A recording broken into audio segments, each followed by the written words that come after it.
ఇక్కడ వరంగల్ జిల్లాలో పాత చీట పురుగులు చాలా ఉన్నాయి, వాటిని వేయవలసిన అవసరం ఉన్నది అని చెప్పి హైదరాబాద్ కేలిపై రోడ్డు రావడం జరిగింది. మరి దీనికి ప్రత్యేకంగా అభినందనలు తెలుపుతూ మరి అన్నది అలా పెళ్లి రోజు అయినా కానీ, పెళ్లి రోజు అయితే ఎవరైనా వస్తారా మీరు? అయినా ఇంట వదిలిపెట్టి మీరు నమ్ముకున్న మన కోసం వచ్చిందంటే అన్నకు 2 చేతులు అన్నం పెడుతుంది. ఇవాళ అన్న నిజంగా కూడా ఇవాళ మాకు చాలా సంతోషంగా ఉన్నది. మా జిల్లా బాగుపడితే నమ్మకం మాకు నిజంగా కలిగిందన్న. మరి చాలా లేట్ అయింది, వరంగల్లో కూడా సభ ఉన్నది కాబట్టి దరిదాపు అందరూ మాట్లాడినరు. మరి ఇప్పుడు కడియం కావ్య గారిని మాట్లాడించి అక్క మీరు మాట్లాడతారు, కడియం కావ్య గారు మాట్లాడతారు, తర్వాత స్ట్రైట్ గారు రేవంత్ అన్నే మాట్లాడతారని మనం చేస్తూ కావ్య గారిని మాట్లాడవలసిన కోరుతున్నాను. జై కాంగ్రెస్, జై రేవంత్ అన్న.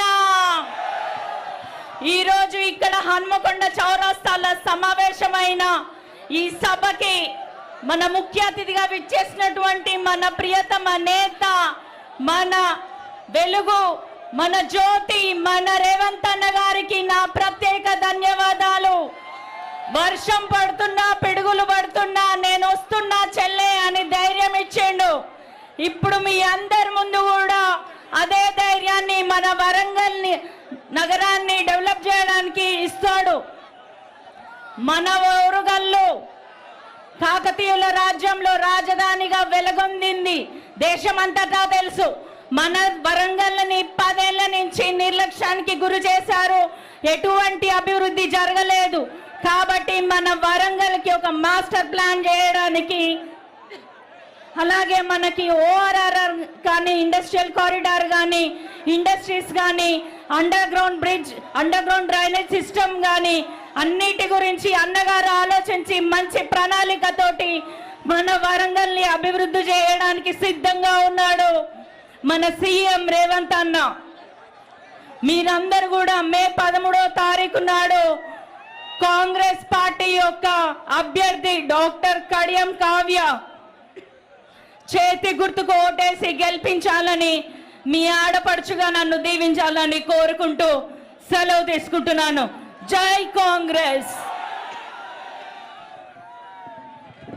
ఇప్పుడు మన ప్రియతమ నాయకులు, మన ముఖ్యమంత్రి గారు వరంగల్ జిల్లా రూపురేఖలు మార్చనటువంటి మన గొప్ప నాయకులు, వారిని మాట్లాడవలసిందిగా కోరుతున్నాను.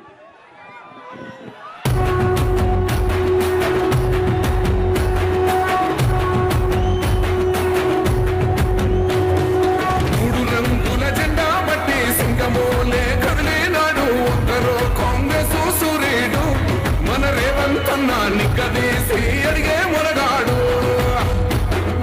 వీడు భూమిన వానైతాడు, వీరసాదల ధైర్యం వీడు, దొంగ దొరల భరతం పడతాడు. మన రేవంత్ అన్న పేద ఇంటికి పండుగ తెస్తాడు. జై కాంగ్రెస్, జై జై కాంగ్రెస్. మిత్రులారా, శ్రీమతి సోనియా గాంధీ గారు, శ్రీ మల్లికార్జున్ ఖర్గే గారు, మన అభిమాన నాయకుడు శ్రీ రాహుల్ గాంధీ గారు వరంగల్ పార్లమెంటు నియోజకవర్గానికి కడియం కావ్యను కాంగ్రెస్ పార్టీ అభ్యర్థిగా ఈ ఎన్నికల బరిలో దించుతే ఈరోజు వరంగల్ వెస్ట్, అదేవిధంగా వరంగల్ ఈస్ట్ ఎన్నికల ప్రచారంలో భాగంగా మిత్రుడు, మీ అభిమాన నాయకుడు నాయన్ రాజేందర్ రెడ్డి గారు పెద్ద ఎత్తున ఈరోజు ఈ సమావేశాన్ని ఏర్పాటు చేసి ఈ కార్యక్రమానికి సోదరీమణి మంత్రివర్యులు కొండా సురేఖ గారిని, సోదరీమణిని మా అక్క సీతక్కను ఈరోజు ఈ కార్యక్రమానికి ఆహ్వానించి, అదేవిధంగా పెద్దలు, మాజీ మంత్రివర్యులు, శాసనసభ్యులు కడియం శ్రీహరి గారిని, నాగరాజ్ గారిని, గండ్ర సత్యనారాయణరావు గారిని, అన్న రేవూరు ప్రకాష్ రెడ్డి గారిని, వేం నరేందర్ రెడ్డి గారిని, ఎర్రబల్లి స్వర్ణ గారిని, ముఖ్యమైన నాయకులందరినీ ఆహ్వానిస్తూ వరంగల్ ఉమ్మడి జిల్లా, అదేవిధంగా మా మైనారిటీ సోదరుడు చైర్మన్ కుసూర్ పాషా గారిని, దయా సాగర్ గారిని, అజ్మతుల్లా గారిని ఈరోజు ఈ కార్యక్రమానికి ఆహ్వానించడమే కాకుండా ప్రాణ సమానులైన వేలాది మంది కాంగ్రెస్ పార్టీ కార్యకర్తలు ఈరోజు ఇక్కడికి వచ్చి ఈ కార్యక్రమంలో పాల్గొని పార్టీని గెలిపించడానికి వర్షం వచ్చినా మనకు ఎన్నో ఇబ్బందులు ఉన్నా వాటన్నిటినీ అధిగమించి మీరందరూ వచ్చిండ్రు. మీకు మనస్ఫూర్తిగా కృతజ్ఞతలు, అభినందనలు మిత్రులారా. అదేవిధంగా ఈనాడు ఇండియా కూటమిలో భాగస్వాములైన మా కమ్యూనిస్టు సోదరులు, సిపిఎం మిత్రులు, సిపిఐ నాయకులు, తెలంగాణ జనసమితికి సంబంధించిన అభిమానులు అందరూ కూడా ఎట్టి పరిస్థితుల్లో ఈ ఎన్నికల్లో కాంగ్రెస్ పార్టీని గెలిపించాల్సిందే, కేంద్రంలో ఇండియా కూటమిని అధికారంలోకి తీసుకురావాల్సిందే అని చెప్పి వాళ్ళందరూ కూడా చిత్తశుద్ధితోని ఇక్కడికి వచ్చి మనకు అండగా నిలబడ్డందుకు వారందరికీ కూడా మనస్ఫూర్తిగా ధన్యవాదాలు తెలియజేస్తున్న మిత్రులారా, కాకతీయ సంస్థానం అంటే ప్రజాపాలనకు, జనరంజకమైన అభివృద్ధికి పెట్టింది పేరు. వరంగల్ ప్రాంతం అంటే పౌరుషానికి, నమ్మిన జాతి కోసం ప్రాణాలు ఇచ్చిన సమ్మక్క సారలమ్మ ఇక్కడ మనకు ఆదర్శం. పరిపాలనకు మొత్తం సరళీకృత విధానాలు తీసుకొచ్చి ఈ దేశాన్ని ప్రపంచ దేశాలతో పోటీ పడే విధంగా తీర్చిదిద్దిన పెద్దలు పివి నరసింహారావు గారు ఒక పక్కన, ప్రజల కోసమే ప్రజా కవిగా కాళోజీ గారు ఇంకొక పక్కన, మళ్ళీ తెలంగాణ ఉద్యమం సిద్ధాంతకర్త, మన తెలంగాణ రాష్ట్ర సాధనలో అత్యంత క్రియాశీలక పాత్ర పోషించిన ప్రొఫెసర్ జయశంకర్ గారు ఇంకొక పక్కన, ఏ ఉద్యమమైనా కాకతీయ యూనివర్సిటీ గడ్డ మీద నుంచే మొదలై ఇవాళ తెలంగాణ రాష్ట్రాన్ని సాధించిన కాకతీయ యూనివర్సిటీ కూడా ఇవాళ ఈ ప్రాంతంలోనే ఉంది. అందుకే మిత్రులారా, ఇంత గొప్ప గొప్పలు ఉన్నా ఈ వరంగల్లో అక్కడక్కడ తులసి వనంలో గంజాయి మొక్కలు ఉన్నట్టు ఓ పక్కన ఎర్రబల్లి ఉండొచ్చు, ఇంకో పక్కన ఆరూరి రమేష్ లాంటి అనకొండలు ఉండొచ్చు, ఇంకా కొంతమంది ఈ వరంగల్లో ఉన్నారు. ఇక వాళ్ళ పేర్లు చెప్పుడెందుకు కానీ భూములు ఆడ కనిపించినా గద్దల్లాగా వాలేటోళ్ళు, అనకొండలాగా మింగేటోళ్ళు ఇవాళ బీఆర్ఎస్ పార్టీ తరఫున ఈరోజు ఈ వరంగల్ ప్రాంతాన్ని పట్టి పీడిస్తున్నారు. ఇవాళ ఈ ఎన్నికల్లో పోటీలో 3 పార్టీలు కనిపించినా బీఆర్ఎస్ బీజేపీ వేరు కాదు. ఇవాళ కాంగ్రెస్ను దెబ్బతీయడానికి చీకట్లో ఒప్పందం చేసుకొని దొంగ దెబ్బ కొట్టాలన్న కుట్రతోటి బీఆర్ఎస్ నాయకుని బీజేపీలకు పంపించి బీఆర్ఎస్ నుంచి ఒక డమ్మీ అభ్యర్థిని పెట్టి పాపం అతన్ని ఉత్తగా నిశానగా ఎక్కడైనా కొత్త భవనం మనం కట్టుకుంటే దాని ముందలో దిష్టి బొమ్మ పెట్టుకుంటాం మనం. అట్లనే ఇవాళ బీఆర్ఎస్ వాళ్ళు వాళ్ళ అభ్యర్థిని ముందల పెట్టుకొని వెనకంగా బీజేపీని గెలిపించాలని ఈ నాయకుడిని అందులోకి పంపించి అందులో టికెట్ ఇప్పించి ఇవాళ క్షేత్ర స్థాయిలో కాంగ్రెస్ పార్టీని దెబ్బ కొట్టడానికి ఒక అంతర్గత అవగాహనతోని ముందుకు వస్తున్నారు. ఇవాళ అందుకే ఈ వరంగల్ ప్రాంతంలో ఈ పార్లమెంటు నియోజకవర్గ పరిధిలో బీఆర్ఎస్ నాయకులు ఎవరైనా బయటకు వచ్చి ఎన్నికల ప్రచారం చేసి అభ్యర్థిని గెలిపించుకోవాలన్న ఆలోచన ఎవరన్నా చేస్తున్నారా? మీరు ఒక్కసారి ఆలోచన చేయండి. ఇవాళ అందుకే బీఆర్ఎస్ క్షేత్రస్థాయిలో పనిచేసే కార్యకర్తలకు, మండల స్థాయి నాయకులకు నేను విజ్ఞప్తి చేస్తున్నా. మీ కష్టాన్ని మిమ్మల్ని ఫనంగా పెట్టి మిమ్మల్ని వ్యాపార వస్తువుగా మార్చుకొని ఇవాళ ఆ పార్టీతోని ఒప్పందం చేసుకొని నగదులు పంచుకొని నగదు నారాయణ రాజకీయం ఇవాళ మీ పెద్ద నాయకులు చేస్తున్నారు. అందుకే ఇవాళ బీజేపీ వాళ్ళని గెలిపించడానికి బీఆర్ఎస్ చేస్తున్న కుట్రను తిప్పికొట్టడానికే ఇవాళ వర్షం వచ్చినా హెలికాప్టర్ రాకపోయినా మిమ్మల్ని కలవాలి, వాస్తవాలు మీకు వివరించాలి. ఈ వాస్తవం చైతన్యవంతమైన వరంగల్ ప్రాంత ప్రజలకు, బిడ్డలకు చెప్తే, మా ఆడబిడ్డలకు వివరిస్తే తప్పకుండా బీజేపీని, బీఆర్ఎస్ను కర్రు కాల్చి వాత పెడతారనే నమ్మకంతో ఇవాళ వర్షం వచ్చినా నేను మీ దగ్గరకు వచ్చిన మిత్రులారా, ఇవాళ ఒక్కటే మాట, ఎందుకు ఇవాళ బీజేపీని గెలిపించాలి, ఎందుకు ఇవాళ బీజేపీకి ఓటు వేయాలి, బీజేపీ నాయకులు ఇవాళ ఈ ప్రాంతానికి జవాబు చెప్పాలి. నేను అడుగుతున్న బీజేపీ నాయకులను, ఇవాళ నరేంద్ర మోడీ గారిని రేపు రాబోతున్నాడు అనుకుంటా మీ ప్రాంతానికి, మీరు జవాబు చెప్పినాకనే వరంగల్ గడ్డ మీద కాలు పెట్టాలి. ప్రధానమంత్రి గారు 10 ఏళ్ల కింద రాష్ట్ర పునర్విభజన చట్టం 2014లో బయ్యారం ఉక్కు కర్మాగారం ఖమ్మం జిల్లాకి ఇచ్చిండ్రు. వరంగల్ జిల్లాకు కాచిపేట రైల్వే కోచ్ ఫ్యాక్టరీ ఇచ్చిండ్రు.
మిత్రులారా,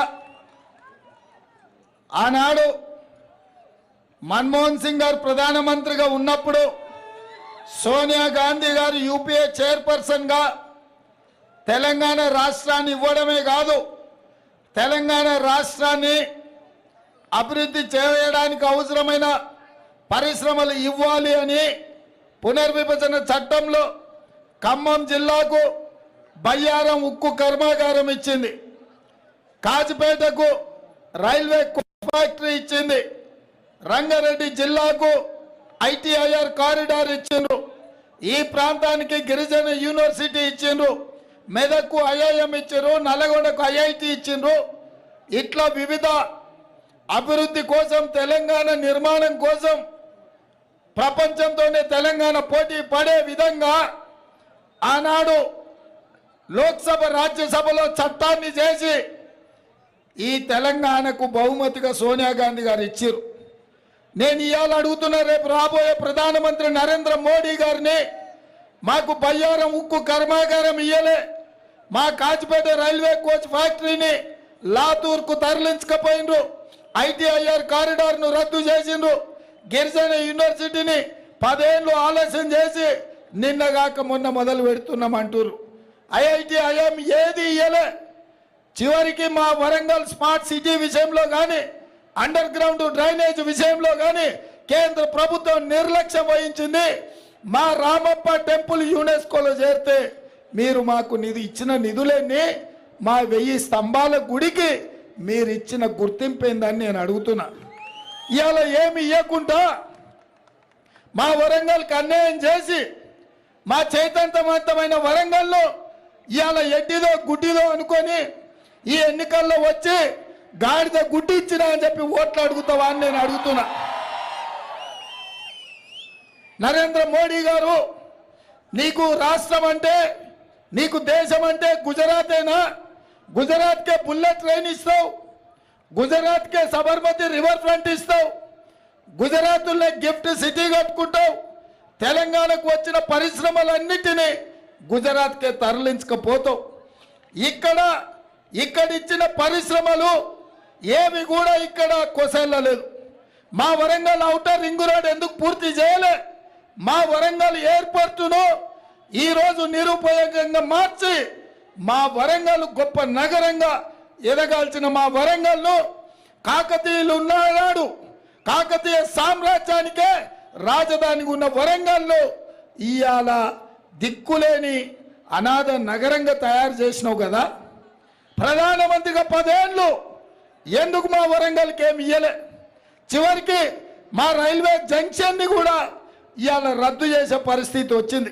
దక్షిణ భారతదేశంలోనే అతిపెద్ద జంక్షన్ అయిన వరంగల్ కాజిపేట రైల్వే జంక్షన్ని కూడా ఇవాళ రద్దు చేసే పరిస్థితి బీజేపీ తీసుకొచ్చింది. మరి మాకు అన్యాయం చేసి, మా ప్రాంతానికి నిర్లక్ష్యం చేసి, మాకు నిధులు ఇవ్వకపోను ఇవాళ ఏం మొహం పెట్టుకొని ఇవాళ బీజేపీ వాళ్ళు ఓట్లు అడగనికి వస్తురని నేను అడుగుతున్నా. అందుకే మిత్రులారా, 10 ఏళ్ళు ఆయన ఇయ్యలేదు, 10 ఏళ్ళు ఈయన అడగలేదు. ఇవాళ కేసీఆర్ గారు బయలుదేరిను, బస్సు వేసుకొని బయలుదేరి చెప్తుండు దిగిపోవాల్సిందే కాంగ్రెస్ పార్టీ అని. నేను అడుగుతున్న చంద్రశేఖర్ రావును, 10 ఏళ్ళు నువ్వు అధికారంలో ఉండి సర్వనాశనం చేసి తెలంగాణను విధ్వంసం చేస్తే మొన్న జరిగిన డిసెంబర్ ఎన్నికల్లో బండకేసి కొట్టి బోర్ల పడేసి బొక్కలు ఇరగొట్టిరు తెలంగాణ ప్రజలు నిన్ను. అయినా నీ బుద్ధి మారలేదు, నీ వంకర ఆలోచనల మార్పు రాలే. నిన్న మొన్న అలా కొడుకు అంటుండు కారు ఖరాబ్ అయింది, కార్ఖానకు పోయింది, మళ్ళీ వస్తుందని. వస్తుంది నాయన, వస్తుందా? వస్తుందా? వస్తుందా? కేటీఆర్, నువ్వు ఏం చేసినా, తల కిందికి కాలు మీదికి కొట్టి తపస్సు చేసినా ఖరాబ్ అయి కార్ఖానకు పోవుడు కాదు. అనం జడి కార్ఖానకు పోయింది, అక్కడి నుంచి అక్కడనే జుమ్మరాత్ బజార్లో తూకానికి అమ్మాల్సిందే నీ కారును. నీకు తెలియదేమో కానీ మీ నాయనకు తెలుసు. అందుకే మీ నాయన బస్సు వేసుకొని బయలుదేరింది, ఇంకా కారు రాదని. చూసిన బస్సులన్నీ వచ్చామన్నా మంచి మాటలు చెప్తాడేమో, బుద్ధి తెచ్చుకుంటాడేమో. ప్రజలకు ఇన్ని రోజులు అన్యాయం చేసినా అని ప్రజల కడుపులో తలకాయ పెట్టి తెలంగాణ రైతుల కాళ్ళు పట్టుకొని క్షమించమని అడిగి 10 ఏళ్ళు నేను దోచుకున్నా, దుర్మార్గం చేసిన, ఇప్పుడైనా నేను మారుతా, నాకు అవకాశం ఇవ్వండి అని అడుగుతారేమో అనుకున్నా. ఆ మాటనే మాట్లాడతలేడు. ఎంతసేపు ఉన్నా రేవంత్ రెడ్డి దిగాల్సిందే, కాంగ్రెస్ వడిపోవాల్సిందే అని నేను అడగదలుచుకున్న కేసీఆర్ను. అల్లా తప్పగా వాళ్ళ పిల్లల్లో వీళ్ళ పిల్లల్లో చంపి రాలేదు ఈ కుర్చీలోకి. 10 ఏళ్ళు కష్టపడి కొట్లాడి లక్షలాది మంది కాంగ్రెస్ పార్టీ కార్యకర్తలు,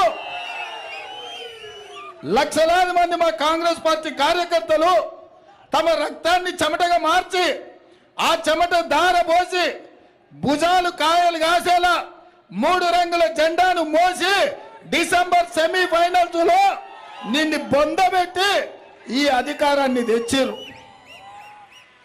దిగమంటే దిగనికే ఈడెవడు అల్లాటప్పగాడు లేడు కేసీఆర్.